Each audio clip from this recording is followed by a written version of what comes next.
don't even know if it's possible to play a game for 80,000 hours. I almost feel like people would give up playing it before they actually finish it. Alright you guys, we gotta talk about Starfield. I know everybody is super hyped for this game. I'm hyped for it too, so let's just get right into it. In-game footage. This is in-game footage right now. I do like how clean this user interface is right here.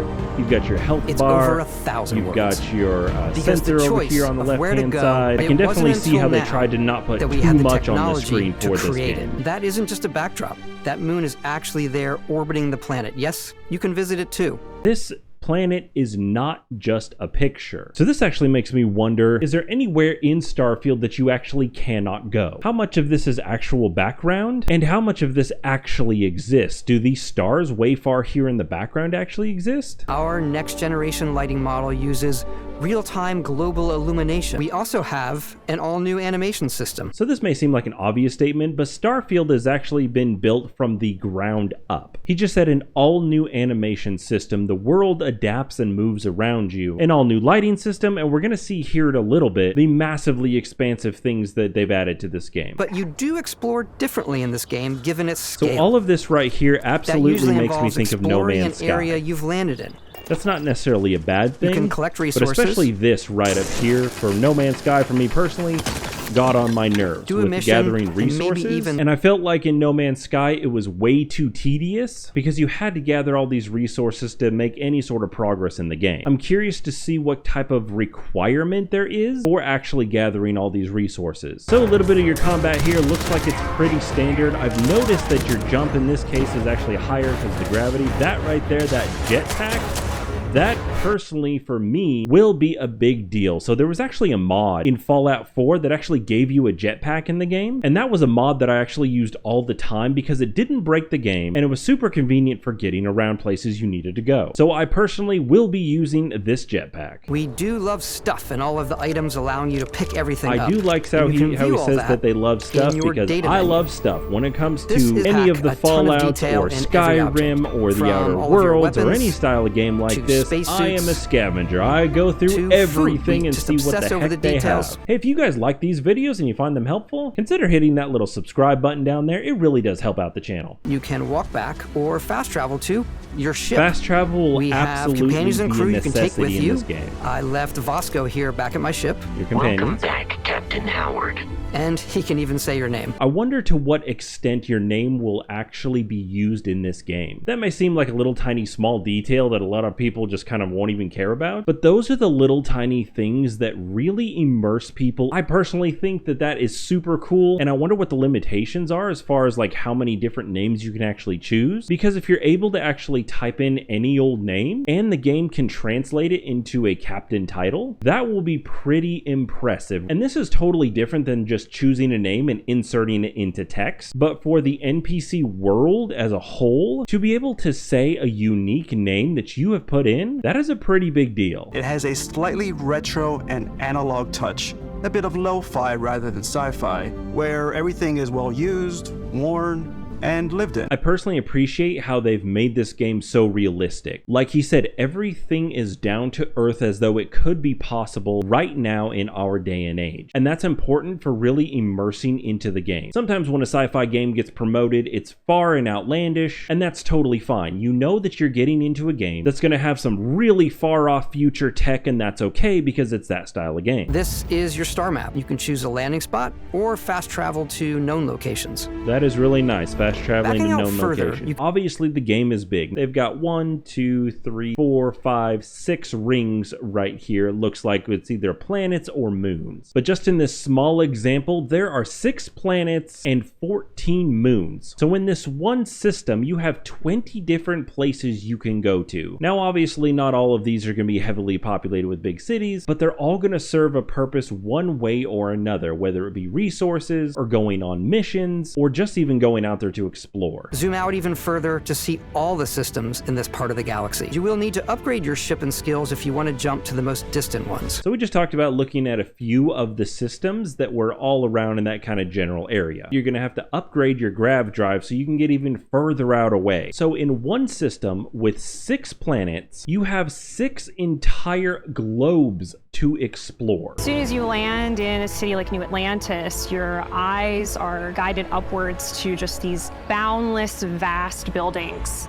It's the biggest city we've ever made, not just in size, but also in the amount of custom art, crowds, and quests. And when game companies make these actual cities, it's not necessarily just the cities and the building themselves. It's all of the underground and all of the vegetation, all of the outskirts of the city, every single inside building, every single rooftop, every single little tiny nook and cranny that you could possibly go. And this is the biggest one. And I can genuinely not imagine how you won't get lost in something like this. We try and tell as many small stories as possible. I love how many people they have here and just interactive It's a few moments of gameplay that make the space feel like it's full of real characters that are going about their day-to-day lives. Welcome to Constellation. We have a lot to talk about. By the I time agree. you meet I'm them, actually not even going to Constellation talk is about sort of Constellation seen as this in this mythical video. group. I want to talk more Most about people the don't even know massive they exist structure of anymore. this game. They're This, sir, is the capital New of the Vegas. Freestar That is Collective exactly is what you Aquila just City. saw. This definitely isn't the job for you. I do love how there's going to be all these different factions and just the massive amount of Ryujin is things hiring that the you could best and possibly brightest do of with today this. for our I'm super curious about how Outside deep these the bounds of factions civilized actually space, go. there are- So in Fallout New Vegas, there was a bunch of different faction lines that you could join and do their missions, and it would absolutely affect the final outcome of the game, depending on who you aligned yourself with. This game having so many worlds, I can't imagine how many different lines you could possibly go down. Ready to get out there? Yes, we are. Ah, yes, the classic head injury, and then you decide who you are, what you look Star like. Trek, it's also the simplest character generation system we ever had. We let the player get as close That as is really possible curious to that he make just whatever said they it is want. the simplest. With the various facial morphs you can Because blend this together, looks the crazy dermesthetic in-depth, and and it makeup, almost looks like it blemishes, would be a lot scars, more piercings, complicated. teeth. each time you level up, you get a skill point. So this is pretty which can be standard that used to we've seen unlock in a lot of or rank up Bethesda skills. and Obsidian games. Each With our one of your 5 different skills skill has, it trees looks like and at 4 ranks least per 4 skill, different ranks there's to a lot it. to This area's off limits.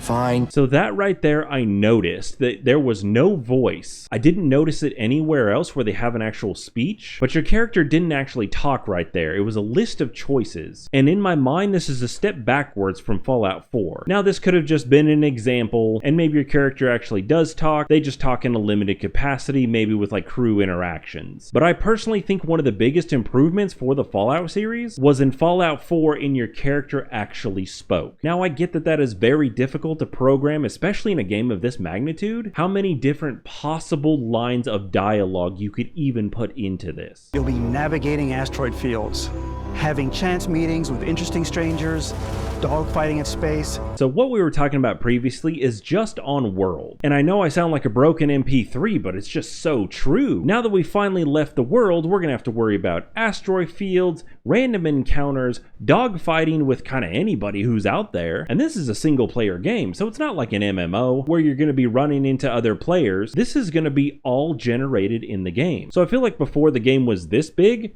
and now the game is gonna be this big. Whether it's on the surface of a planet, the alleys of a city, or the vastness of space, you never know what you'll find. Is it even possible to finish this game? We haven't even gotten to one key thing that they're going to bring up, but just from what we've seen so far, it really makes me wonder, is this game too big? Is Starfield too big to even finish? All of your different ship configurations, all of the different landing ports, all of the places your ship that is you're almost gonna go. like customize and upgrade that ship. Absolutely customize hire a everything crew on to your keep ship it up to make and it running. look and feel and function however And it all starts you in want. space. So here we are doing space combat. After destroying an enemy ship, you can loot the remains from your cockpit. So you can loot the remains straight from your cockpit. In other words, you don't have to go out there and get it. This is just a theory of mine, but I think they did it this way because having to deal with space physics and forcing the player to go out there to actually gather these things, I feel like would actually take away from the funness of the actual game. And again, it's little attentions like that to detail that are going to make this game so dang good. Docking with the enemy vessel and boarding their ship.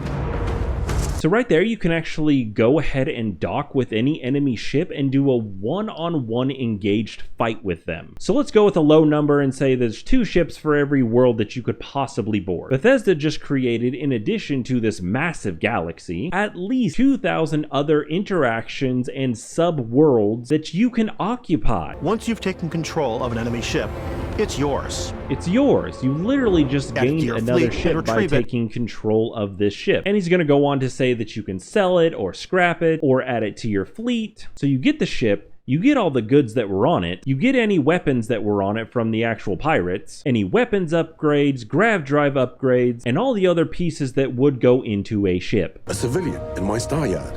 So there's all sorts of space stations and stuff that are going to exist. Tons of things to do on the way to the destination that you were originally going to. But it's still a Bethesda RPG through and through, where you step into a new world, but this time, it's not just one world, it's over 1,000 worlds. All right, Todd, I gotta pause you right there, man. Oh my gosh, you can't see it, but my eyes are really wide right now. And the reason is this: Todd Howard, the game director, just said there are over 1,000 worlds in this game. And we've already seen some serious stuff that would be considered deep in any game, but now to have him say that there are over 1,000 worlds, not including the space travel, not including all the space stations, not including all of the ships that you can board, and not even including all the things that they didn't talk about that are off-worlds. Over 1,000 worlds. Let's do some quick math. Alright, let's assume for a second that there's only 1,000 worlds. So we got 1,000 worlds right here. Let's assume for a second that you only spend 3 hours on every single world, which we know there's going to be more and there's going to be less. So let's multiply this by 3. That puts you at 3,000 hours for this game just on world, not including the space travel or all those other things I just mentioned. So I would call this 3,000 hours for the base game. So let's divide this by 24 hours in a day equals 125 days. So this is assuming if you only spent 3 hours on every single world, and there's